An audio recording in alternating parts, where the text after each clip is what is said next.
Bollywood superstar Shahrukh Khan के बेटे आर्यन खान की मंशियात केस में गिरफ्तारी उनके प्रोजेक्ट्स पर भी असरअंदाज होने लगी। भारतीय मीडिया रिपोर्ट्स के मुताबिक शाहरुख खान की फिल्म पठान की शूटिंग गैर मुअय्यना मुद्दत के लिए रोक दी गई है। रिपोर्ट्स के मुताबिक स्पेन में होने वाली शूटिंग गैर मुअय्यना मुद्दत के लिए बंद कर दी गई है। बताया गया है कि मंशियात केस में गिरफ्तार होने वाले शाहरुख खान के बेटे आर्यन खान की पेशी आज होनी है, जिसकी वजह से फिल्म की शूटिंग को बंद किया गया था। ताहम अब बताया जा रहा है कि ये शूटिंग गैर मुअय्यना मुद्दत तक बंद कर दी गई है। इलावा जी तमिल फिल्म डायरेक्टर एटली कुमार की आने वाली नई फिल्म की शूटिंग भी रोक दी गई है।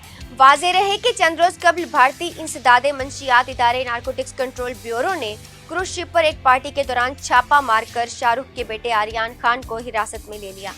एनसीबी की जानिब से इन पर मंशियात के इस्तेमाल का इल्जाम आयद किया गया था, जबकि शाहरुख खान के बेटे ने इस इल्जाम को मुस्तरद कर दिया था। ताहम तफ्तीश के दौरान आर्यन खान ने मंशियात के इस्तेमाल का एतराफ कर लिया था।